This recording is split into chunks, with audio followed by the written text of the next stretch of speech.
اپنی زندگی میں قرآن کی تفسیر پوری کر دیں۔ اور ماشاءاللہ استاد محترم کی علماء کرام سے گزارش بھی ہے کہ سورۃ الفاتر کی، سورۃ یاسین کی، سورۃ صافات کی، سورۃ صاد کی تفسیریں آ چکی ہیں، اور حقیقت ہے کہ پڑھیں تو پتہ چلتا ہے روحانیت اس تفسیر کے اندر، ایسے ایسے خوبصورت واقعات جو بھی علماء کرام مطالعہ کے ساتھ ٹچ ان کے ہے، وہ سمجھتے ہیں کہ استاد محترم کی کتابوں میں، تصنیف میں، تالیف میں کس قدر اللہ رب العزت نے جان، روحانیت جو ہے نا وہ رکھی ہے۔ تو انشاءاللہ وہ اپنا عالمانہ فاضلانہ بیان کریں گے آخری 2 سورتوں کی تفسیر۔ اور ہماری ماشاءاللہ یہ ترجمہ کلاس سامنے بیٹھی ہے حاجی عبدالمجید صاحب، بھائی منور حیات، بھائی نصر اللہ گل، اور اسی طرح زیب رمضان، بھائی عمیر، بھائی عبدالحمید، ماشاءاللہ یہ ترجمہ کلاس کے ہمارے ساتھی ہیں جنہوں نے ماشاءاللہ مکمل قرآن کا ترجمہ پڑھا ہے، اور آج آخری صورتیں جو ہیں استاد محترم سے پڑھیں گے۔ اللہ رب العزت ہمیں اسی طرح جس طرح ادھر جمع ہیں، اللہ رب العزت جنت میں بھی اسی طرح جمع فرما دے۔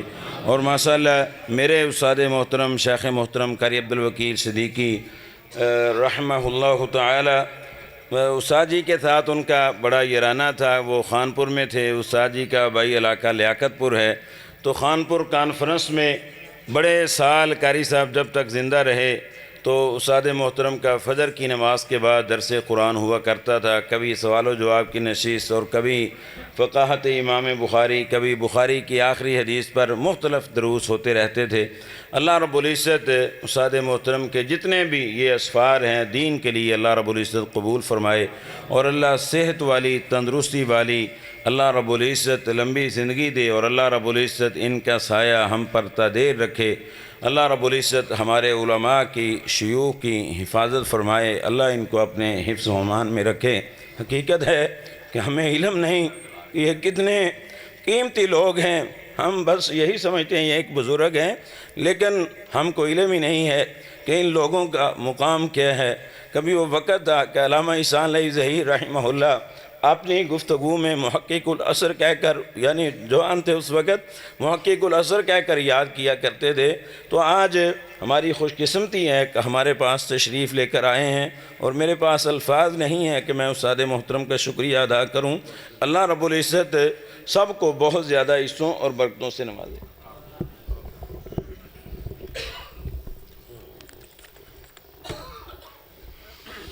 اللہ اکبر کبیرہ۔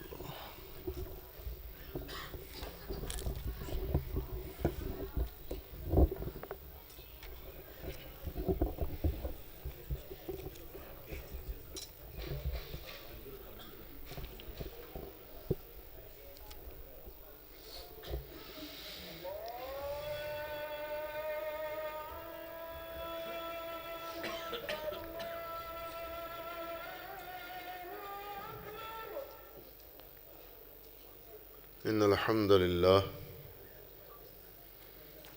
الحمد للہ رب العالمین حمدا کثیرا طیبا مبارکا فیہ۔ ان الحمد للہ نحمده ونستعینه ونستغفره ونعوذ باللہ من شرور انفسنا ومن سیئات اعمالنا، من يهده الله فلا مضل له ومن يضلل فلا هادي له، وأشهد أن لا إله إلا الله وحده لا شريك له، وأشهد أن محمدا عبده ورسوله، أما بعد،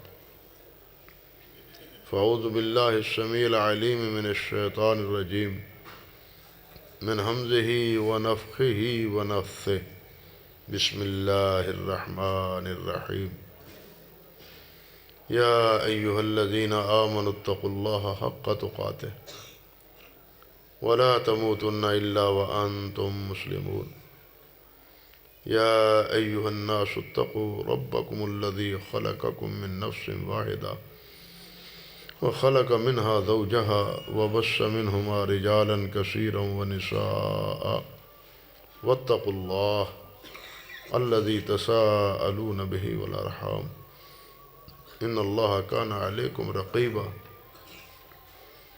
يا أيها الذين آمنوا اتقوا الله وقولوا قولا سديدا يصلح لكم أعمالكم ويغفر لكم ذنوبكم ومن يطع الله ورسوله فقد فاز فوزا عظيما اللهم صل على محمد وعلى آل محمد كما صليت على إبراهيم وعلى آل إبراهيم إنك حميد مجيد اللهم بارك على محمد وعلى آل محمد كما باركت على إبراهيم وعلى آل إبراهيم إنك حميد مجيد رب اشرح لي صدري ويسر لي أمري واحلل عقدة من لساني يفقهوا قولي أعوذ بالله السميع العليم من الشيطان الرجيم من همزه ونفخه ونفثه بسم الله الرحمن الرحيم قل أعوذ برب الفلق من شر ما خلق ومن شر غاسق إذا وقب ومن شر النفاثات في العقد ومن شر حاسد إذا حسد بسم الله الرحمن الرحيم قل أعوذ برب الناس ملك الناس إله الناس من شر الوسواس الخناس الذي يوسوس في صدور الناس من الجنة والناس سبحان ربك رب العزة عما يصفون وسلام على المرسلين والحمد لله رب العالمين واجب الاحترام علماء کرام بزرگان محترم عزیز طلباء اور بالخصوص وہ حضرات جنہوں نے قرآن مجید کے ترجمے کی تکمیل کی سعادت پائی ہے، جنہوں نے قرآن مجید کی ترجمہ سمجھا ہے اور آج اللہ سبحانہ و تعالیٰ کی توفیق سے اس ترجمے کی تکمیل ان آخری 2 سورتوں کے ترجمے سے کر رہے ہیں۔ اللہ سبحانہ و تعالیٰ ہم سب کو قرآن مجید کا فہم نصیب فرمائے اور اس فہم پر ہمیں عمل کرنے کی بھی توفیق عطا فرمائے۔ یہی انسان کے لیے دنیا اور آخرت کی کامیابیوں کا ایک ہی راز ہے اور وہ قرآن مجید سے جڑنا ہے۔ انسان، ہم تو تاریخ میں یہی دیکھتے ہیں کہ وہ حضرات جو جتنا اپنا تعلق اور اپنی وابستگی قرآن مجید کے ساتھ قائم رکھے ہوئے تھے، اتنی ہی ان کی زندگی زیادہ بابرکت، زیادہ لوگوں کے لیے نفع بخش اور زیادہ اللہ کی بندگی، اطاعت اور فرم برداری میں گزرتی تھی۔ یہ اوپر لکھا ہوا بینر پر نبی علیہ السلام کا فرمان آپ دیکھ رہے ہیں، پڑھ رہے ہیں، جو حضرت عمر فاروق رضی اللہ تعالیٰ عنہ نے بیان فرمایا تھا، صحیح مسلم میں ہے کہ ان اللہ یرفع بہذا اقواما ویضع بہ آخرین، کہ اس قرآن مجید کے ساتھ جو قوم جڑے گی اللہ اس کو سر بلند فرمائے گا، اور جو قوم اس قرآن سے اپنا ناطہ توڑ لے گی اللہ اسے رسوا کرے گا۔ اور ہمارا سب کا ایمان ہے کہ سید الانبیاء صلی اللہ علیہ وسلم کے منہ مبارک سے اور آپ کی زبان مقدس سے جو بھی بات نکلتی ہے وہ سچی ہوتی ہے، وہ غلط نہیں ہوتی۔ ہمارا اس پر ایمان ہے۔ خیر، یہ بات اپنی جگہ علیحدہ ہے، لیکن جو بات آج ہم کرنی چاہتے ہیں وہ ہے یہ آخری 2 صورتیں۔ پہلے میں مناسب سمجھتا ہوں کہ سادہ سا ترجمہ کر دوں ان دونوں صورتوں کا۔ قل، کہہ دیں میرے نبی صلی اللہ علیہ وسلم، اعوذ برب الفلق، میں فلق کے رب کی پناہ مانگتا ہوں، پناہ چاہتا ہوں۔ فلق کیا ہے میں آگے بتلاؤں گا انشاءاللہ۔ من شر ما خلق، جس چیز کو بھی پیدا کیا اس کے شر سے میں پناہ چاہتا ہوں۔ ومن شر غاسق اذا وقب، اور اندھیرے سے جس وقت کہ وہ چھا جاتا ہے اس کے شر سے میں پناہ چاہتا ہوں۔ ومن شر النفاثات فی العقد، گرہوں میں، گانٹھوں میں پھونکے مارنے والیوں کے شر سے میں پناہ چاہتا ہوں۔ ومن شر حاسد اذا حسد، حاسد جب حسد کرتا ہے میں اس کے حسد سے پناہ مانگتا ہوں۔ قل اعوذ برب الناس، کہہ دیں کہ میں پناہ مانگتا ہوں جو سارے لوگوں کا رب ہے، مالک الناس جو لوگوں کا بادشاہ ہے، الہ الناس جو لوگوں کا معبود ہے، من شر الوسواس الخناس، شیطان یعنی خناس اس کے شر انگیز وسوسوں سے، الذی یوسوس فی صدور الناس، وہ جو لوگوں کے دلوں میں، سینوں میں وسوسے ڈالتا ہے، من الجنت، وہ خناس جنوں میں سے ہو یا والناس لوگوں میں سے ہو، کوئی بھی ہو، ان کے شر سے اللہ مجھے محفوظ فرما۔ یہ ہے سادہ سا ترجمہ ان دو آیات مبارکہ کا۔ پہلے تو یہ بات سمجھے کہ یہ دونوں صورتیں اللہ سبحانہ و تعالیٰ نے مکہ مکرمہ میں آپ پر نازل فرمائی تھی، اور قرآن مجید میں بھی جو لکھا ہوا ہے، چھپے ہوئے ہیں قرآن مجید، ان میں بھی ان کو مکی صورت ہی کہا گیا ہے۔ عموماً آپ سنتے ہیں کہ جس وقت نبی علیہ السلام پر جادو ہوا تھا، اور جادو کیا تھا دراصل خیبر کے جادوگروں نے، وہ سبب بنے تھے۔ انہوں نے بڑی کوشش کی کہ نبی علیہ السلام پر جادو کریں، مگر وہ کامیاب نہ ہوئے، اور ان کے پیچھے بھی دراصل بنو نذیر اور بنو قریظہ تھے، جو یہاں سے جلا وطن ہو کے انہوں نے اپنے خیبر کو اپنا وطن بنا لیا تھا۔ یہاں سے نبی علیہ السلام نے نکالا تھا ان دونوں خاندانوں کو، تو یہ وہاں چلے گئے تھے، اور بنو قریظہ ان کی دشمنی نبی علیہ السلام اور صحابہ کرام رضوان اللہ علیہ مجمعین سے بہت زیادہ تھی، حتیٰ کہ آپ دیکھیں غزوہ احزاب کے موقع پر انہوں نے پیسے دیے تھے اہل مکہ کو کہ تمہارا تمام خرچہ ہم دیں گے، کرو محمد پر حملہ صلی اللہ علیہ وسلم، مالی مدد ہم دیں گے۔ یعنی اتنے مخالف اور اتنے دشمن بن چکے تھے نبی کریم صلی اللہ علیہ وسلم کے۔ تو پہلے ان لوگوں نے وہاں کے جادوگروں سے جادو کے ذریعے نبی علیہ السلام کو ختم کرنے کی کوشش کی، بالکل اسی طرح سمجھیے جس طرح اہل مکہ نے نبی کریم صلی اللہ علیہ وسلم کو شہید کرنے کی کوشش کی، مگر اللہ سبحانہ و تعالیٰ تو سچا ہے نا۔ اللہ نے فرمایا یا ایھا الرسول بلغ ما انزل الیک من ربک،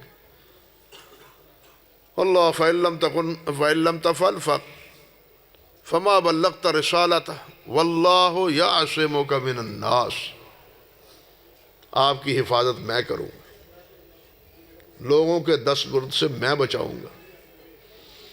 گویا قرآن مجید کی حفاظت بھی اللہ ذوالجلال نے کی ہے، اور جس پر قرآن نازل کیا اس کی حفاظت بھی اللہ نے کی، نبی علیہ السلام کی حفاظت بھی اللہ سبحانہ و تعالیٰ نے کی۔ اللہ اکبر کبیرہ۔ انہوں نے تو تمام قبائل جمع کر کے نبی علیہ السلام کے گھر کے دروازے پر کھڑے کر دیے تھے نوجوان، ہجرت کی رات، لیکن اسی دروازے سے نکل کر ان کے سروں پر خاک ڈالتے ہوئے نبی علیہ الصلوۃ والسلام ان کے درمیان سے نکل گئے اور وہ ان کو نظر ہی نہ آئے۔ یہ سارا کرشمہ کس کا تھا؟ اللہ وحدہ لا شریک۔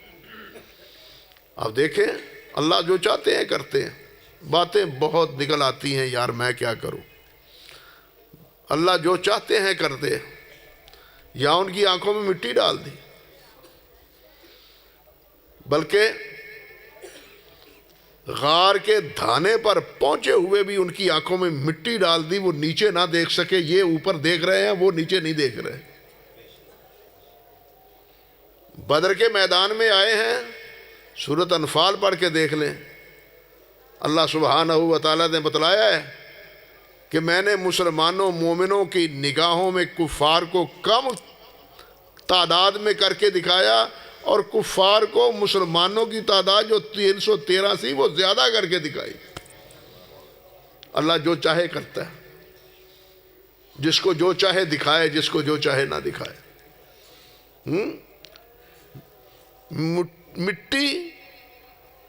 مٹی ایک قبضہ کی، ایک مونٹ کی،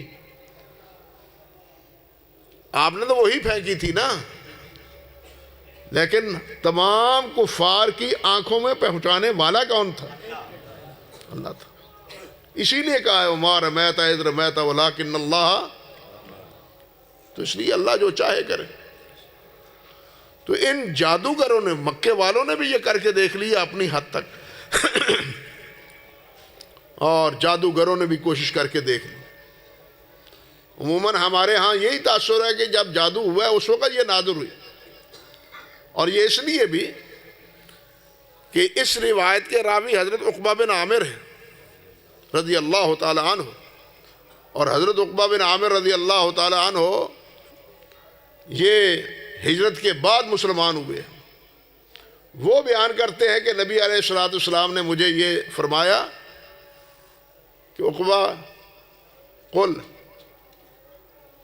میں نے کہا عرض کیا حضور کیا کہوں، آپ خاموش ہو گئے۔ تھوڑے وقفے کے بعد پھر فرمایا عقبہ قل، میں نے عرض کیا یا رسول اللہ کی کیا کہوں، آپ پھر خاموش ہو گئے۔ اس کے بعد آپ نے فرمایا عقبہ قل یا ایھا قل اعوذ برب الفلق من شر ما خلق ومن شر غاسق اذا وقب، اور یہ دونوں صورتیں حضرت عقبہ کو پڑھائی، اور ساتھ یہ بھی فرمایا آج رات اللہ ذوالجلال نے یہ دو صورتیں میرے اوپر نازل کی ہیں، اور مجھے فرمایا کہ ان کو پڑھو۔ اب حضرت عقبہ راوی ہیں کہاں کے؟ مدینہ طیبہ کے۔ مدینہ طیبہ یعنی ہجرت کے بعد کا یہ واقعہ بیان کرتے ہیں، اور اس لیے کہا جاتا ہے کہ یہ مدینے میں نازل ہوئی۔ منکرین حدیث بھی بڑے ہیں جو جادو کا انکار کرتے ہیں نا، منکرین حدیث وہ نبی علیہ السلام کے واقعہ جادو کا انکار کرتے ہیں۔ وہ کہتے ہیں دیکھو یہ ان مولویوں کا حال کیا ہے، کہتے ہیں کہ جناب مدینے میں نازل ہوئی، جبکہ قرآن مجید میں تو لکھا ہوا ہے کہ یہ سورت مکی ہے۔ سمجھے اعتراض ان کا؟ لیکن ان احمقوں کو کون بتلائے کہ جب یہ بات کہی جاتی ہے روایات میں کہ نازلت فلاں فی واقع فلاں، تو اس نازلت کا مفہوم کیا ہے؟ اس کا مفہوم معروف شان نزول مراد نہیں ہوتا، بلکہ اس کا مصداق ہوتا ہے یا اس کی دوبارہ نزول ہوتا ہے۔ اسی لیے علامہ سیوطی رحمۃ اللہ علیہ نے فرمایا ہے کہ دوبارہ جبرائیل امین ان صورتوں کو لے کے ان صورتوں کی اہمیت جتلانے کے لیے اس واقع جادو کے بعد نبی علیہ الصلوۃ والسلام کو آ کے ان آیات کی تلقین کی کہ ان کو پڑھیں۔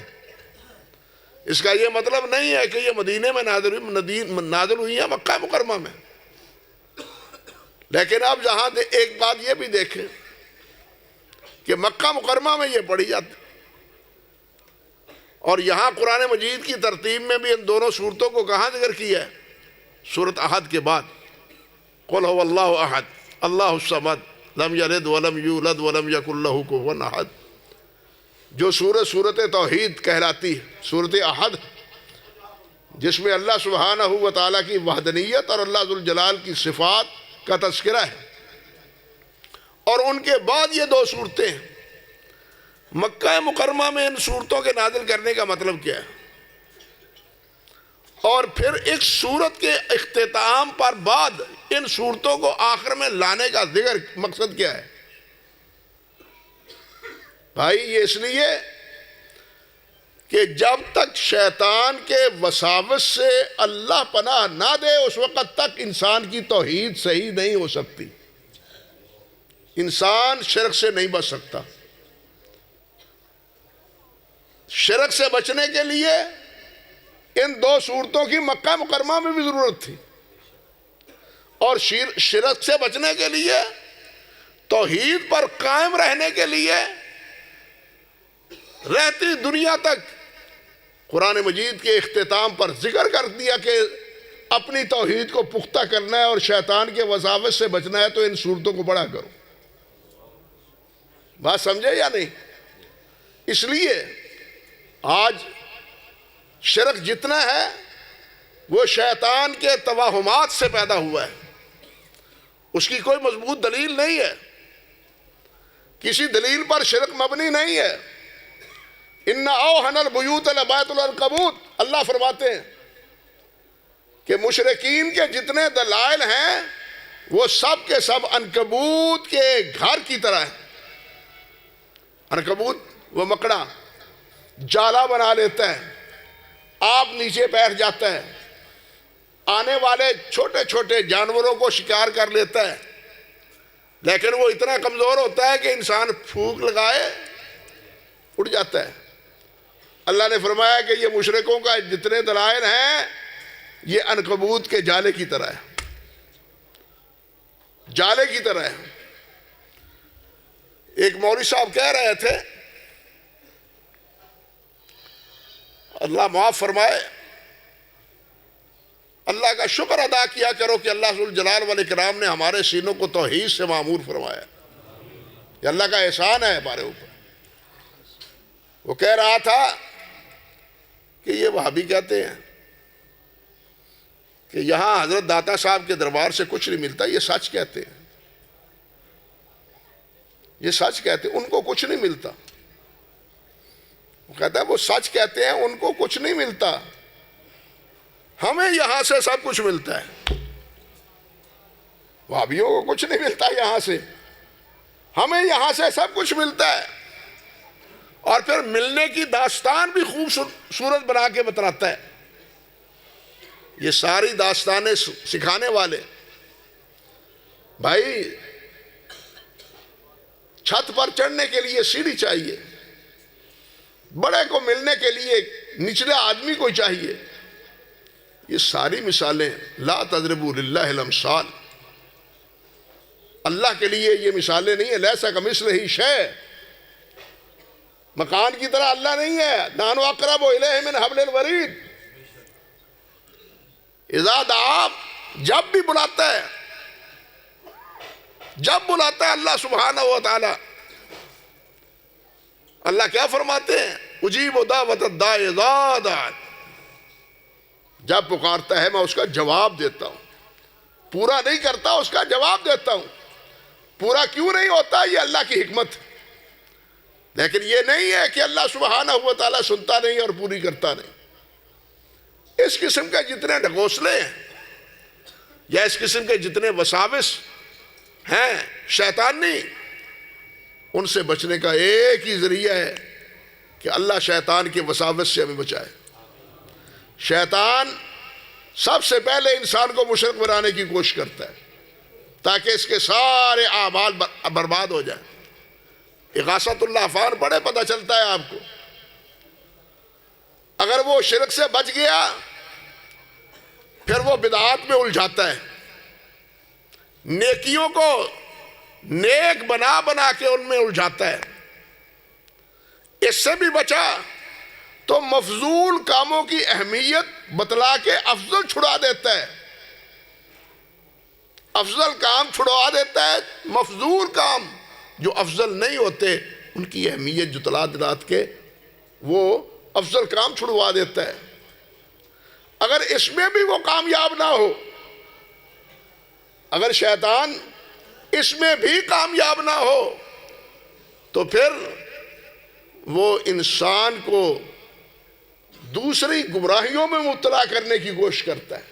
لیکن سب سے پہلا مرحلہ اس کا کیا ہوتا ہے کہ اس کو شرک میں مبتلا کروں۔ کیوں کہ شرک کرے گا تو سارے عمل برباد، سارے عمل برباد۔ پہلا اقدام ہی اس کا یہ۔ تو شرک سے بچنے کے لیے یہی صورتیں، شیطان کے وساوس سے بچنے کے لیے، شیطان کے پھندوں سے بچنے کے لیے، شیطان کے ہیلوں سے بچنے کے لیے، انسان ان ہیلوں سے بچ جائے تو انسان شرک سے بچ کے توحید کے راستے پر اللہ کے فضل و کرم سے گامزن ہو جاتا ہے۔ اللہ اکبر کبیرہ۔ میں صرف ایک مثال دیتا ہوں، حضرت مجدد الافسانی رحمۃ اللہ علیہ، اور یہی بات حضرت شیخ عبدالحق دہلوی رحمۃ اللہ علیہ نے کہی ہے۔ مجدد صاحب نے اپنے مکتوبات میں کہا ہے کہ ایک آدمی دوپہر کے وقت قیلولہ کرتا ہے اور ایک آدمی اس قیلولے کے وقت میں نوافل پڑھتا ہے۔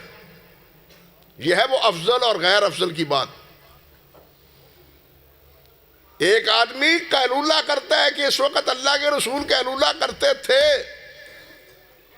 آرام فرماتے تھے کچھ، اور یہ وہی آدھا پونا ایک گھنٹہ نوافل پڑھتا ہے۔ یہ دونوں بزرگ فرماتے ہیں کہ نوافل پڑھنے سے سونا افضل ہے۔ کیوں کہ وہ عمل اللہ کے رسول کی تابع داری میں ہے، یہ نفل اللہ کے رسول کی تابع داری میں نہیں ہے، اللہ کی بندگی ہے، لیکن جو عمل اللہ کے رسول کی اطاعت میں کیا جائے، نفلی عبادت اس کی کوئی حیثیت نہیں رکھتی۔ یہ ہے شیطان کے طریقے کہ وہ افضل سے چھڑوا کے مفضول میں الجھا دیتا ہے، چھوٹی چھوٹی پگڈنڈیوں میں۔ تو اس لیے یہ آخر میں اللہ ذوالجلال نے صورتوں کو رکھا کہ اللہ سبحانہ و تعالیٰ کی توحید پر، اللہ کے راستے پر چلنے والوں کے لیے بچاؤ کا ایک طریقہ، ایک تدبیر اللہ سبحانہ و تعالیٰ نے بتلا دی کہ کیے کرائے پر یہ شیطان پانی نہ پھیر دے۔ بات سمجھے یا نہیں؟ اس لیے ان آخری صورتوں کو قرآن مجید میں آخر میں رکھا، ان آخری صورتوں کو۔ اب آئیے، فرمایا قل اعوذ برب الفلق، کہہ دیجئے کہ میں فلق کے رب کی پناہ چاہتا ہوں۔ فلق کس کو کہتے ہیں؟ فلق کے معنی ہے پھاڑنا۔ عربی کے کئی لفظ ہیں جو فا سے شروع ہوتے ہیں اور ان کے معنوں میں یہی پھٹن، پھاڑنا لیتا ہے۔ فاتح ہے، فاتر ہے، ان کے معنی میں بھی یہی پھٹن کا مفہوم پایا جاتا ہے۔ اور فلق پھاڑنے والا، اللہ تعالیٰ نے فرمایا نا فالق الحب والنوا، فالق الاصباح۔ کوئی چیز مختصر کرتا ہوں، کوئی چیز پھٹنے کے بغیر پیدا ہوتی نہیں، وہ اس دنیا میں اس کا وجود آتا ہی نہیں پھٹنے کے بغیر۔ بھائی دانا بھی پھٹتا ہے، گٹھلی بھی پھٹتی ہے، انڈے سے جو پورا ایک لیب کیا ہوا ہے، اللہ ذوالجلال اندر بچے کو الہام فرما دیتا ہے، خلق کل شیء ثم ہدیٰ۔ سمجھے ہیں بات؟ اللہ سمجھا دیتا ہے، اب مارو تھوڑی سی چونچ، وہ پھٹ جاتا ہے، یہ باہر آ جاتا ہے۔ بات سمجھے؟ وہ ایٹم بم بھی پھٹتا ہے تو تباہی لا دیتا ہے۔ آپ جہاں ذمہ دار لوگ ہیں، کیا کوئی دانہ بغیر پھٹنے کے، اس چیز کے پائے جانے کے بغیر عالم وجود میں آتا ہے؟ درمیان سے کونپل بھی نکلتی ہے تو درمیان میں جگہ بنا کے نکلتی ہے، پھٹنے کے بغیر کوئی چیز وجود میں آتی نہیں۔ حتیٰ کہ شکم مادر سے بیٹا بھی وہ مادر کے شکم سے پھٹتا ہے تو پھر پیدا ہوتا ہے. بات سمجھے؟ تو اس کے معنی کیا ہوئے کہ خالق پیدا کرنے والا.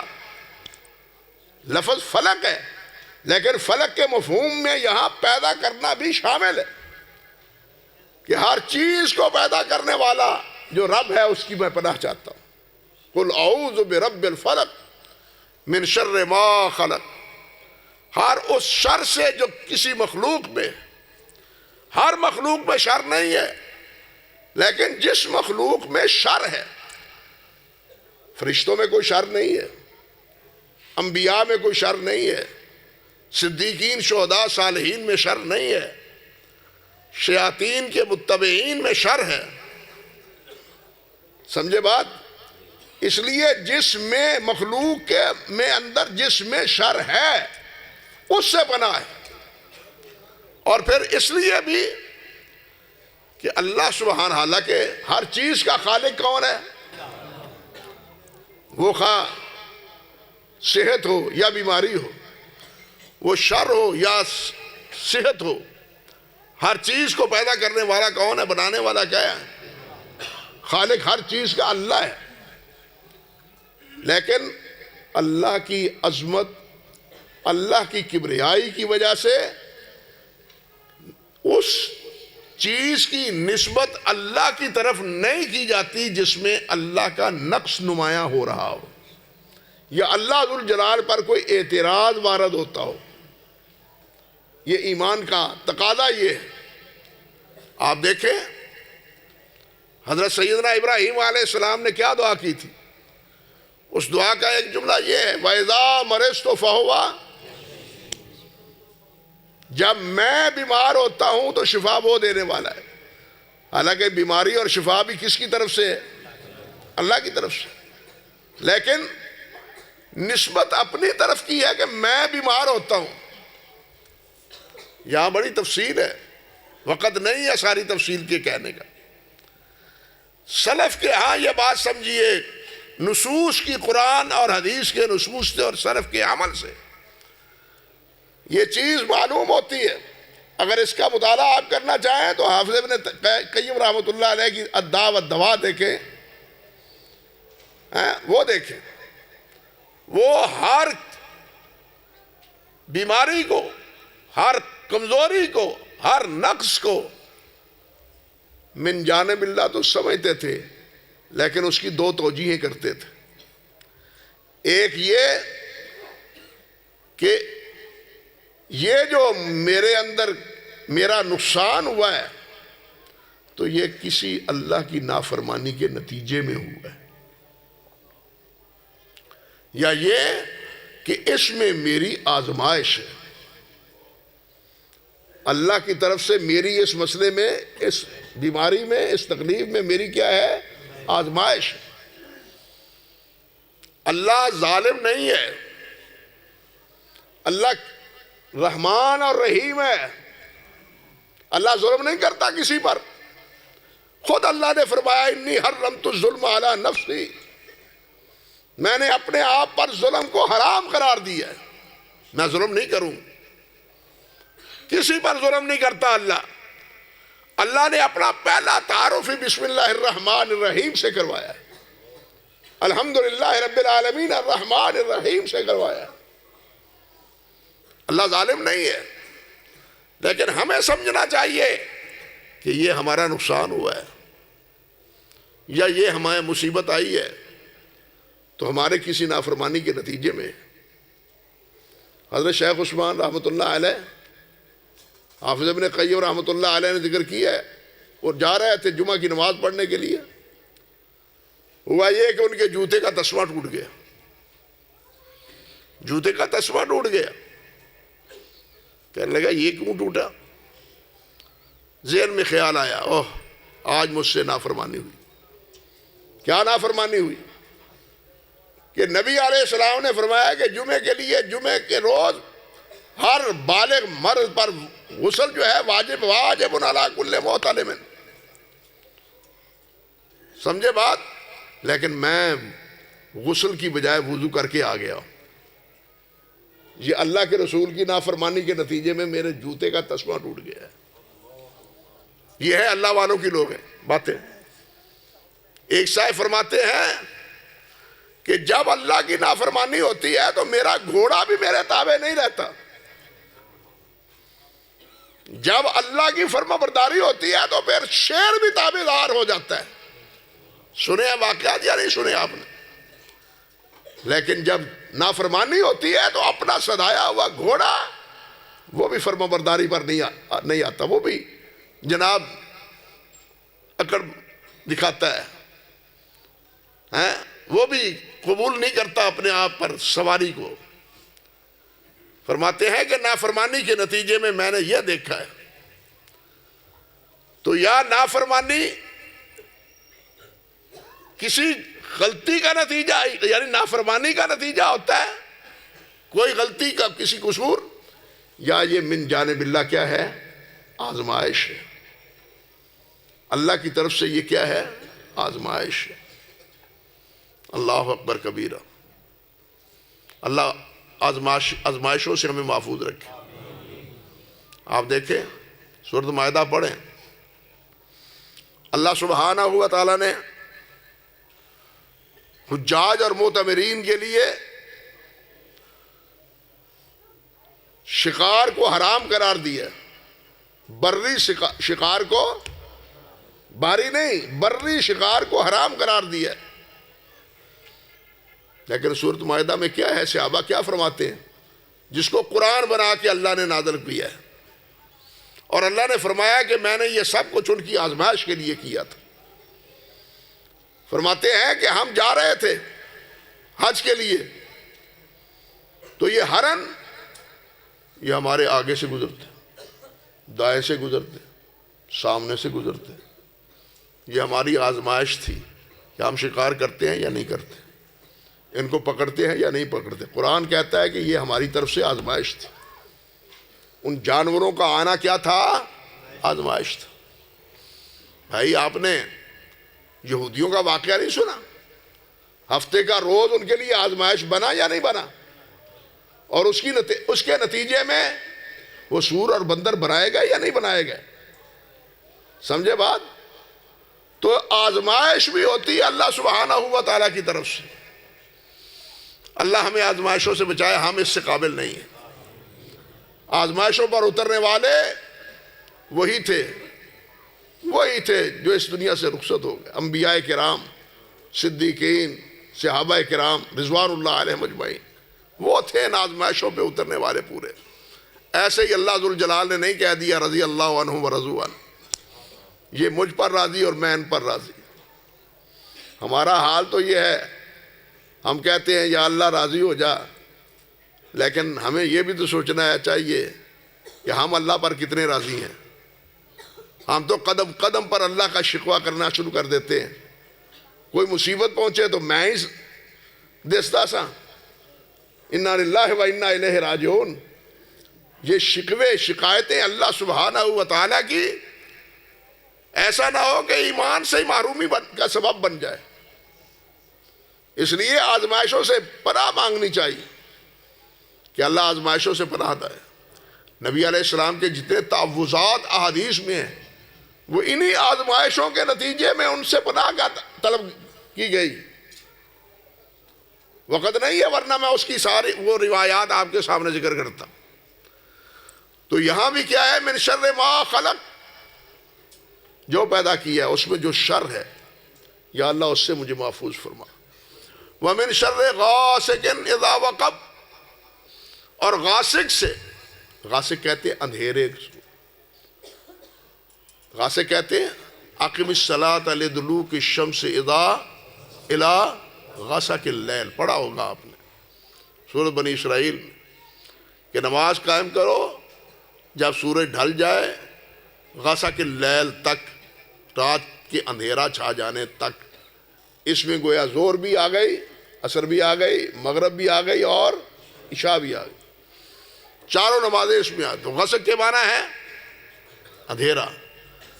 اذا وقب، وقب کے معنی ہے جب وہ پھیل جائے، جب وہ اندھیرا چھا جائے، خوب اندھیرا ہو جائے یوں سمجھیے، اور اس اندھیرے میں جو نقصان ہوتے ہیں، چور اچکا آ جاتا ہے، ڈاکو آ جاتا ہے، سانپ بچھو آ جاتے ہیں، حشرات العرض ہیں یا انسان ہیں یا حیوانات ہیں۔ حیوانات بھی جن میں شر ہے وہ رات کو ہی اپنے بلوں سے نکلتے ہیں، یہ حقیقت ہے یا نہیں؟ وہ رات کو ہی اپنے بلوں سے نکلتے ہیں۔ تو فرمایا رات جب چھا جائے تو اس کے شر سے، اس میں جو شر اس قسم کا بھی ہو، یا اللہ اس شر سے مجھے محفوظ فرما۔ اللہ اکبر۔ ومن شر النفاثات فی العقد،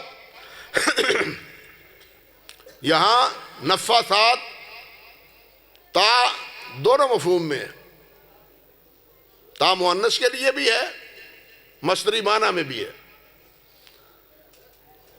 معنی کیا ہے؟ پھونک لگانے والی۔ تا مؤنث ہو تو عورت معنی پھونک لگانے والی، تا مؤنث کے لیے۔ مصدری معنی میں ہو تو پھونک لگانے والے، مرد ہوں یا عورتیں ہوں۔ تو پھونک لگانے والی، وہ جو میں نے پہلے عرض کیا تھا، خیبر کے جادوگر ناکام ہوئے، وہ مکہ مدینہ طیبہ میں آئے، وہ یہاں ایک جادوگر لبید کو ملے۔ اللہ اکبر کبیرہ۔ لبید سے کہا ہم نے بڑی کوشش کی ہے جادو کی، ہم محمد کو زیر نہیں کر سکے صلی اللہ علیہ وسلم، تم بڑے ماہر ہو جادو میں، تم جادو کرو۔ اور اس کو پیسے دیے، اشرفیے دی، سونے کے سکے دیے، پیسے دیے۔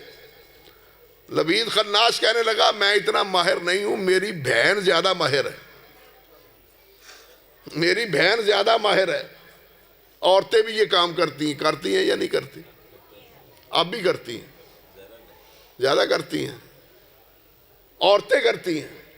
تو اس لبید کی بہن نے جادو کیا تھا نبی کریم صلی اللہ علیہ وسلم پر، اور آپ کے سر مبارک کے بال کسی طریقے پر لے کے اس پر کیا کیے تھے؟ گرہیں دی تھی۔ من شر النفاثات، پھونک مارنے والی۔ کس میں پھونک مارنے والی؟ عقد میں، گرہ میں، اس کے شر سے۔ ومن شر حاسد اذا حسد، اور حاسد کے شر سے جب وہ حسد کرے۔ حاسد ہر وقت حسد نہیں کرتا۔ پہلی بات تو یہ سمجھے کہ حاسد یہ اپنے مسلمان بھائی یا انسان اس پر ہی حسد نہیں کرتا، اس کے ساتھ ہی عداوت نہیں کرتا، بلکہ یہ در حقیقت اللہ سبحانہ و تعالیٰ پر بھی موترس ہے، معاذ اللہ ثم استغفر۔ کیونکہ حسد کیا ہوتا ہے؟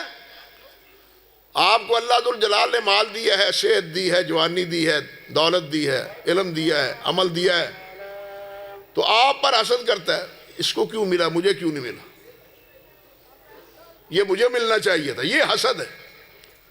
اور اس کے مقابلے میں رشق ہے، اس کی اجازت ہے کہ یا اللہ اس کو دیا ہے، تیرے خزانے میں کون سی کمی ہے، مجھے بھی عطا فرما دے، اسے دیا ہے تو مجھے بھی عطا فرما۔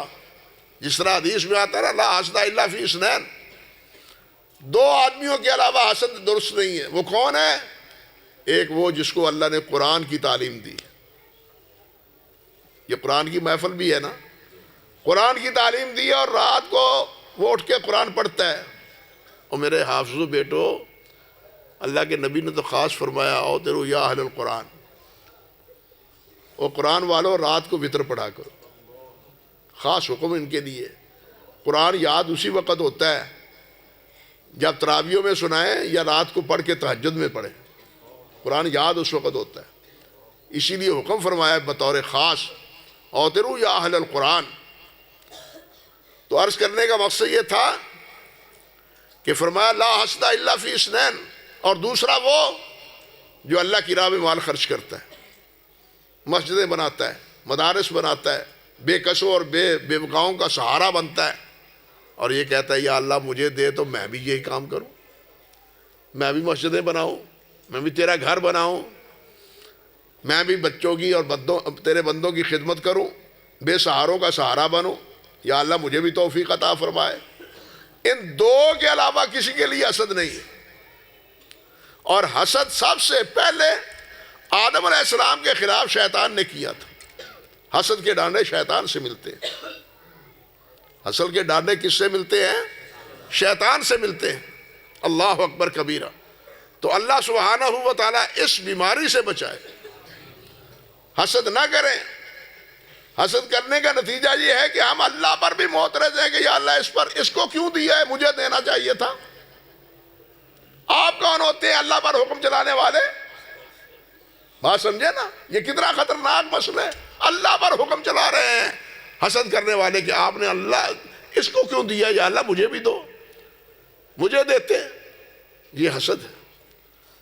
اللہ اکبر کبیرہ۔ اللہ اکبر۔ آگے چلیے۔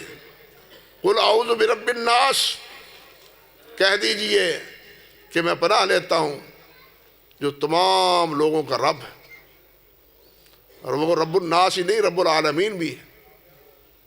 یہ رب الناس، ملک الناس، الہ الناس، یہ آخری سورت ہے۔ آپ قرآن مجید کی پہلی سورت پڑھیں، وہاں کیا؟ الحمدللہ رب العالمین الرحمن الرحیم مالک یوم الدین ایاک نعبد و ایاک نستعین۔ جو صفات وہاں ہیں، جو طریقہ عمل کا، عبادت کا وہاں ہے، یہاں بھی وہی۔ وہاں الحمدللہ رب العالمین، یہاں کیا ہے؟ قل اعوذ برب الناس۔ لوگوں، کیونکہ معاملہ یہ باہم آپس میں ہے، لوگوں کے مابین، یہ جادو کا ہو، مخاصمت کا ہو، مخالفت کا ہو، یہ جادو ٹونے جتنے بھی کیے جاتے ہیں، گھروں کے گھر برباد آئے یا نہیں؟ وہ کہتے ہیں گولی نہ مارو، وہ کسی جادوگر نو چند پیسے دے کے یہ بیڑا غرق کرو۔ بتلاؤ ایمانداری سے گھروں کے گھر برباد ہیں یا نہیں؟ تو اللہ سبحانہ و تعالیٰ نے یہی تو سکھایا، سبق دیا ہے کہ قل اعوذ برب الناس مالک الناس۔ وہاں مالک یوم الدین، یہاں مالک الناس۔ ناس کی مناسبت، کیونکہ مخاطب یہاں اصل میں ناس ہیں۔ وہاں رب العالمین کے بعد مالک وہ رب ہے، دنیا ہی نہیں بلکہ قیامت کے دن کا بھی مالک ہے۔ اور اللہ مالک ہے۔ قل اللہم مالک الملک تؤتی الملک من تشاء۔ اور اللہ کی اس بادشاہت میں کوئی شریک نہیں۔ اللہ کی اس بادشاہت میں، ملکیت میں کوئی شریک اللہ کا۔ مجھے سمجھ نہیں آتی، یہ جتنے بھی حجاج جاتے ہیں، معتمرین جاتے ہیں، تو تکبیر تحریمہ پڑھتے ہیں نا نماز کی طرح۔ عمرے کی تکبیر یا حج کی تکبیر کیا ہے؟ حج کی تو ہے، نماز کی تو ہے اللہ اکبر۔ تحریم و حد تکبیر و تحلیل و حد تسلیم۔ بات سمجھ رہے ہیں؟ یہ نماز کی کیا ہے؟ اللہ اکبر۔ لیکن عمرہ اور حج کے لیے کیا ہے؟ لبیک اللہم لبیک لبیک لا شریک لک لبیک ان الحمد والنعمت لک والملک لا شریک لک لا شریک لک۔ اب یہ اقرار بھی کرے اور پھر اللہ کے علاوہ غیروں کی پرستش بھی کرے، کس منہ سے لبیک کہتا ہے، کس منہ سے اقرار کرتا ہے؟ پھر اللہ ذوالجلال لا لبیک نہ کہے، اس کے لبیک کو تو کیا کہے؟ بات سمجھے؟ لبیک کی حاضری تو تب قبول ہے جب لبیک پر عمل کرے۔ اللہ اکبر کبیرہ۔ یہ لبیک بھی ایک آواز کے نتیجے میں، یہ لبیک ہمیشہ آواز کے نتیجے میں ہوتی ہے۔ سکولوں میں حاضری لگتی ہے نا، طالب علم کیا کہتے ہیں؟ لبیک۔ نام لیتے ہیں تو لبیک۔ اللہ ذوالجلال نے بھی فرمایا تھا ابراہیم لوگوں میں اعلان کر دو حج کا، حج کا یہ ابراہیم کے اس حج کے اعلان کی حاضری کے لیے لبیک ہے، سمجھے؟ لیکن لوگوں نے تو اس کو مذاق بنا لیا ہے، لبیک یا رسول اللہ، لبیک یا حسین، انا للہ و حضرت حسین نے پکارا ہے، حضرت علی نے آواز دی ہے، انا للہ و انا، کوئی معنی سمجھتے ہی نہیں یہ لوگ کہ لبیک کا معنی کیا ہے، اس کا تقاضا کیا ہے، یہ ہم سے کس چیز کا مطالبہ کرتا ہے؟ لیکن ہم ان سب چیزوں سے بے نیاز ہو کے محض اپنے مسلک کو ہوا دینے کے لیے ایسی چیزوں کی جو ہے نا آپ جاری کرتے ہیں۔ المیہ تو یہ ہے کہ امت میں تفریق ڈالنے کے لیے جو اس اسلام کا شعار تھا آذان، اس کو بھی بدل دیا۔ ظلم کی انتہا یہ ہے، آذان اسلام کا شعار ہے۔ نبی علیہ السلام جب کسی لشکر کو بھیجتے تو فرماتے رات کو حملہ نہ کرنا، صبح کا انتظار کرنا، آذان آئے حملہ آور نہ ہو، سمجھو وہاں مسلمان ہیں، اگر آذان نہ ہو پھر صبح کی نماز کے بعد حملہ آور ہونا۔ آذان کیا ہے؟ اسلام کی اور مسلمان ہونے کی کا شعار ہے۔ مگر افسوس کہ ان لوگوں نے تو اس شعار اسلام کو بھی بدل دیا۔ باقی کیا چیزیں ہیں جو بدلی گئی ہیں؟ فریقین نہیں، لبیک یا علی کہنے والے یا حسین کہنے والے اور لبیک یا رسول اللہ کہنے والے، دونوں نے بدلا ہے۔ آذان کو بھی بدلا ہے۔ بدلا ہے یا نہیں بدلا؟ ایمانداری سے سوچو۔ اور یہ بدلا صرف مسلمانوں میں تفریق پیدا کرنے کے لیے، انا للہ و انا الیہ راجعون، مسلمانوں میں تفرقہ بازی پیدا کرنے کے لیے اور جو بتلانے کے لیے یہ ہماری مسجد ہے یا تمہاری مسجد۔ بتلائیے اس دماغی بگاڑ کا ہم کیا علاج کر سکتے ہیں؟ اللہ ہی ہمیں سمجھ عطا فرمائے۔ نبی علیہ السلام نے یہ امت بڑی محنتوں سے جوڑی تھی اور آج ہم اس کو کھیرا کھیرا کرنے اور توڑنے میں لگے ہوئے ہیں، جوڑنے میں نہیں لگے۔ جوڑنے کی کوشش نہیں ہے، توڑنے کی کوشش ہے، تفریق کی کوشش ہے، جدائی کی کوشش ہے، میری اور تیری کی کوشش۔ نبی علیہ السلام نے میری اور تیری صحابہ میں رہنے دی تھی؟ نہیں رہنے دی۔ کن کن واقعات کا اشارہ کروں؟ وہاں میرا تیرا ختم ہو گیا تھا، وہاں قریشی کا قریشی کیا، ہاشمی کا ہاشمی ہونا بھی ختم کر دیا تھا۔ پھپھی ذات بہن کو نکاح اپنے خادم کے ساتھ کر کے کیا تھا یا نہیں کیا تھا؟ مگر ہم کہاں گئے؟ ہمارے افکار کیا ہے؟ انا للہ و انا الیہ راجعون۔ اللہ اس امت کو جوڑے۔ جوڑنے کا تعلق نبی علیہ السلام سے ہے، نبی نے جوڑا ہے، نبی نے ایک ایک کو جوڑا ہے، صرف ہاشمیوں کو ہی نہیں جوڑا، ہاشمیوں کے علاوہ رومیوں کو بھی جوڑا ہے، حبشیوں کو بھی جوڑا ہے، مدنیوں کو بھی جوڑا ہے، سب کو ایک جگہ جمع کیا ہے اور بڑی مشکل سے جمع کیا ہے، آسانی سے نہیں ہے جڑے۔ جو ایک ایک معمولی بات پر لڑ بھڑتے تھے، ان کو جوڑنا کوئی آسان کام ہے؟ بات سمجھو نا۔ جو معمولی باتوں پر کہ تیرے اونٹنے پہلے پانی کیوں پیا ہے، وہ گھاٹ پر پہلے کیوں پہنچے، اس بات پر لڑ بھڑتے تھے۔ لیکن نبی علیہ السلام نے یہ ساری لڑائی بھڑائی ختم کر کے ایک جوڑ دی۔ اور اسی لیے تو جب صف میں کھڑے ہوئے تھے سارے، تو آخری وقت میں آپ نے پردہ علیحدہ کر کے الحمدللہ پڑھا تھا اور مسکرا کے پردہ نیچے ڈال دیا تھا کہ جس مشن کے لیے میں آیا تھا وہ مشن میں نے اپنی آنکھوں میں پورا ہوتا ہوا اپنی آنکھوں سے دیکھ رہا ہوں۔ اللہ اکبر کبیر، اللہ اکبر کبیر۔ لیکن ہماری فکر، ہماری تگ و دو، ہماری کوشش اس کے بالکل برعکس۔ اللہ ہمیں سمجھ عطا فرمائے۔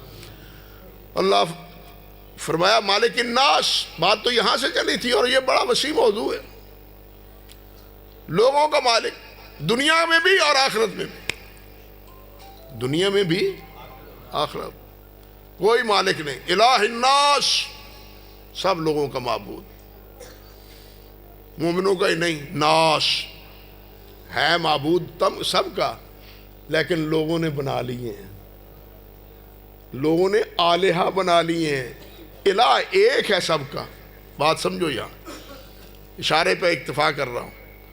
قرآن مجید میں مشرکین کا جہاں تذکرہ آیا ہے وہاں بطور آلہہ کا آیا ہے کہ ان کے الہوں نے ایسے کیا، کیونکہ مشرک ایک معبود پہ رہتا ہی نہیں. یہ موحد ہے جو ایک اللہ پر رہتا ہے، جو اللہ ایک اللہ کا ہو کے رہ جاتا ہے. اور جن کے جو ایک اللہ کا نہیں رہتا وہ کبھی لاہور جاتا ہے، کبھی پاک پٹن جاتا ہے، کبھی ملتان جاتا ہے، کبھی اچ جاتا ہے، کبھی سیون جاتا ہے، پتہ نہیں کہاں کہاں جھک مارتا ہے. وہ ایک جگہ کا رہتا نہیں، اس لیے وہ ان کا الہ نہیں ہے، آلہہ ہیں ان کے. بات سمجھے، ان کا الہ نہیں ہے، ان کے کیا ہیں؟ آلہہ ہیں، ان کے الہ ہیں. اللہ تعالیٰ ان سے بچائے. تو یہاں سبب یہ ہے تم سب کا الہ کون ہے؟ ایک الہ، ایک اللہ ہے. من شر الوسواس الخناس، خناس کے وسوسوں کے شر سے.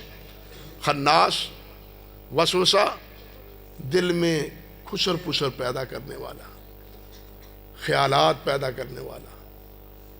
اور خناس جو چھپ کے یک بارگی آتا ہے، اگر اس کا کام نہ ہو پیچھے ہٹ جاتا ہے، پھر دوبارہ وسوسہ ڈالتا ہے، پھر پیچھے ہٹ جاتا ہے، 6 بار پھر وسوسہ ڈالتا ہے. وہ نتیجہ دیکھتا ہے، اگر نتیجے میں کامیاب ہو گیا پھر دوسری بار نہیں آتا، ٹائے چڑھ گیا.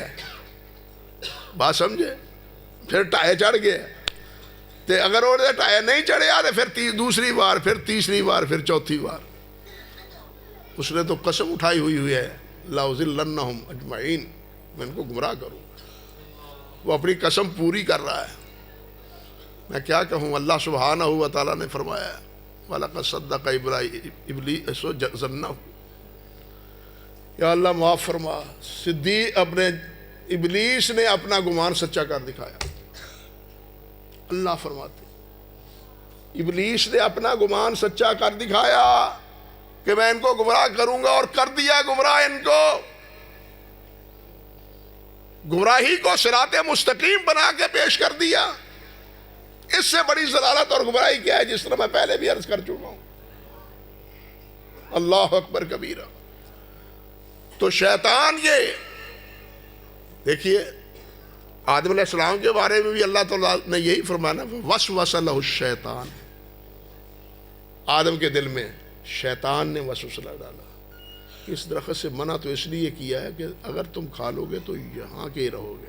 اللہ تو تمہیں یہاں رہنا نہیں دیتا چاہتا، وہ تو زمین پہ بھیجنا چاہتا ہے.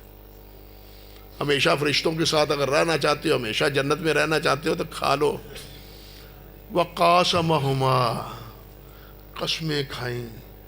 اور آدم علیہ السلام بھولے بھالے تھے، اللہ کی قسمیں کھانے والے، وسوسہ ڈالنے والے کی قسموں پر یقین کر بیٹھے. بات سمجھے. لیکن لفظ وہاں کیا کیا ہے؟ فوسوس. یہ وسوسہ جب ہوتا ہے نا اس قسم کے، تو پھر ایسے ہی سمجھو جیسے انسان ایک دوسرے کے ساتھ باتیں کر رہا ہے، ایسی صورت پیدا ہو جاتی. فرمایا الذی یوسوس فی صدور الناس، جو لوگوں کے دلوں میں، صدور، دل کہاں ہے؟ سینے میں. سینے کے بارے میں فرمایا. مراد اس سے کیا ہے؟ دل ہے، جو لوگوں کے دلوں میں وسوسے ڈالتا ہے. اللہ اکبر کبیرہ. اور آگے من الجنۃ والناس، لوگوں میں سے، جنوں میں سے اور لوگوں میں سے. گویا وسوسے ڈالنے والے، بے راہ کرنے والے، گمراہی میں مبتلا کرنے والے، وہ سارے شیطان نہیں ہیں، شیطان نما انسان بھی ہیں. وہ انسان شیطان ہی نہیں ہے بلکہ شیطان نما کیا ہے؟ انسان بھی ہیں. وہ بڑے عالم ہیں، وہ بڑے متقی ہیں، وہ بڑے نیک، بڑے پارسا معلوم ہوتے ہیں، لیکن شیطان نے انہیں خود گمراہ کر رکھا ہے اور لوگوں کو بھی گمراہ کر رہے ہیں. اور سب سے بڑی گمراہی جس طرح پہلے عرض کیا کہ انسان کو اللہ سے توڑ کے اپنے ساتھ جوڑنے کی کوشش کرتے ہیں. اللہ سے توڑ کے اپنے ساتھ جوڑنے کی کوشش کرتے ہیں. ہائے ہائے ہائے. آپ سورۃ کہف دیکھیں, اللہ ذوالجلال والاکرام نے وہاں کیا فرمایا. سورۃ کہف میں اللہ ذوالجلال فرماتے ہیں, یہ سورۃ کہف کی آیت نمبر 50 ہے تقریباً. اللہ ذوالجلال والاکرام فرماتے ہیں اللہ اکبر کبیرہ, اللہ اکبر کبیرہ. فرمایا افتتخذونہ وذریتہ اولیاء من دونی وہو لکم عدو مبین بیس للظالمین بدلا. وہ میرے مقابلے میں کس کو تم نے قبول کر لیا؟ بیس للظالمین بدلا, ظالموں کے لیے یہ بہت برا بدل ہے. مجھے چھوڑ کے کس سے جڑے ہوئے ہیں؟ شیطان سے. اللہ نے فرمایا یہ کس کا کتنا ظلم ہے اور کتنی بے راہ روی ہے کہ مجھے چھوڑ کے یہ شیطان کے ہتھیچر شیطان کے ساتھ جڑ گئے. اور یہاں پہلے افتتخذونہ وذریتہ اولیاء, شیطان کو اور شیطان کی ذریت کو. وہ ذریت کیا ہے؟ وہ جنات ہیں اور شیطان نما انسان ہے, وہ بھی اس میں شامل ہے. شیطان اور شیطان کی ذریت جو شیطان کے ہتھے چڑھی ہوئی ہے, ان کو انہوں نے اپنا سب کچھ سمجھ لیا ہے اور اللہ کو چھوڑ دیا ہے. اللہ ذوالجلال والاکرام اس گمراہی سے بچائے. فرمایا من الجنت والناس, لوگوں میں بھی ہیں, انسانوں میں بھی ہیں اور جنوں میں بھی ہیں. یہاں ایک بات اور سمجھیے, یہاں اس صورت میں آیا ہے رب الناس, مالک الناس, الہ الناس, صدور الناس, من الجنت والناس. 5 دفعہ ناس آیا ہے, 5 دفعہ ناس کے معنی سارے انسان, سب انسان. لیکن ذرا تھوڑا سا غور کریں تو یہاں ایک تفریق بھی مراد ہے, انسانوں کی ایک تفریق بھی مراد ہے. اس میں پہلی قل اعوذ برب الناس, جو لوگوں کا رب ہے. اصل میں لوگوں کا رب ہونا اس سے مراد انسان کا بچپنا ہے, جب اس کی تربیت کرتا ہے, اس کو پیدا کرتا ہے, اس کو پروان چڑھاتا ہے, اس کو جوانی عطا فرماتا ہے. رب کے معنی صرف پیدا کرنا نہیں ہے, بتدریج اس کو اپنے انجام تک پہنچانے والا کون ہے؟ گٹھلی سے لے کے درخت کے پھلوں تک دینے والا کون ہے؟ اللہ. تو یہاں ناس سے بظاہر یہ معلوم ہوتا ہے کہ یہ پرورش کرنے والا کون ہے؟ اللہ. ہماری پرورش کرنے والا کون ہے؟ مالک الناس. یہ پرورش پا گیا, پھر اس کے دل و دماغ میں ایک بھوت سوار ہوا کہ من شما دیگر نیست, میرے ورگا کون ہے؟ میرے ورگا کون ہے؟ لے آؤ میرے مقابلے چ. یہ جوانی کا دور ہے, مالک الناس. تے جدوں ہو گیا بڈھا, پتر بھی جو ہو گئے بیگانے, تے پھر ہے الہ الناس. یہ ناس اس وقت کا ہے. پھر اس وقت بابا بھی مسیطے آ جاندہ ہے, ساری عمر ختم ہو گئی لیکن بڑھاپے کے وقت وہ بھی مسجد میں آ جاتا ہے. اور آگے ہے صدور الناس. یہ کن کے سینوں میں؟ مومنوں کے سینوں میں. یہاں ناس اگرچہ سب ہیں لیکن اصل میں مومنوں کے سینے مراد ہے, مسلمانوں کے سینے مراد ہے. من الجنت والناس, اس ناس سے مراد وہ شیطان کے شتونگڑے ہیں, اس کی ذریت ہے, انسان نما شیطان ہیں. یہ لفظ تو علیحدہ جامع ہے لیکن اپنی ترتیب اور ترکیب کے لحاظ سے یہ انسان کے جتنے درجات ہیں اس اعتبار سے یہاں الناس کی تفریق بھی سمجھی جا سکتی ہے۔ یہ نہایت اختصار سے میں نے ان دونوں صورتوں کا مفہوم عرض کرنے کی کوشش کی ہے۔ اللہ ہمیں قرآن سمجھنے کی، قرآن کو حرز جاں بنانے کی، اس پر عمل کرنے کی، اور بالخصوص ان معوضات کو ہمارے شیخ، بلکہ شیخ الکل کہنا چاہیے اس دور میں، حضرت حافظ محمد گوندلوی نور اللہ مرقدہ، وہ فرمایا کرتے تھے کہ دیکھیے یہ جادوگر، مومن صادق، صحابہ کرام، انبیاء کرام، وہ تو ایک بار ہی پڑھ لیں تو چیز اصل کر جاتی تھی، لیکن ہمارے اندر جتنی نقائص ہیں، کثافتیں ہیں، ہمارے اندر جو جتنی کثافتیں ہیں، ان کے روح لطیف تھے، اللہ کا ذکر کر کر کے، اطاعت اور فرم برداری کر کر کے ان کے لطیف روح کیا تھے؟ لطیف تھے، اور وہ زیادہ اثر پذیر تھے، کیونکہ روحانی امراض جتنے بھی ہوتے ہیں، وہ جتنا انسان کا روحانی تعلق اللہ سے زیادہ ہو، اتنا ہی اس کا عمل آگے روحانی معاملات پر منعکس ہوتا ہے۔ فرمایا کرتے تھے اس لیے ہمیں زیادہ پڑھنا پڑتا ہے ان وظائف کو۔ کچھ ترکیب تو بتلائی ہے، کچھ تعداد تو مقرر کی ہے بعض اوراد و وظائف کی، خود نبی کریم صلی اللہ علیہ وسلم نے، اور کچھ وظائف کو کھلا چھوڑا ہے۔ اور اس کھلا چھوڑنے کا مطلب کیا ہے کہ ترکیب کے ساتھ، تجربے کے ساتھ پتہ چلے کہ کتنی چیز کب مؤثر ہوتی ہے۔ وہ فرمایا کرتے تھے، میں نے اپنے کانوں سے سنا، کہ جو جادو کے اس اثر میں ملوث ہے وہ جادوگروں کو پیسے نہ دے، پیسے ضائع نہ کرے، بلکہ ان دونوں صورتوں کو روزانہ 200 مرتبہ پڑھے۔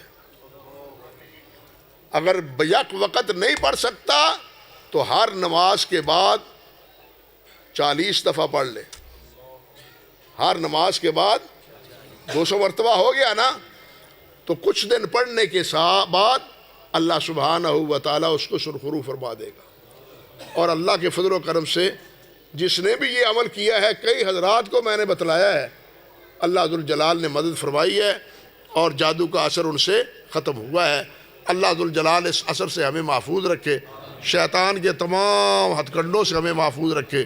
اقول قولی ھذا استغفر اللہ لی ولکم ولسائر المسلمین۔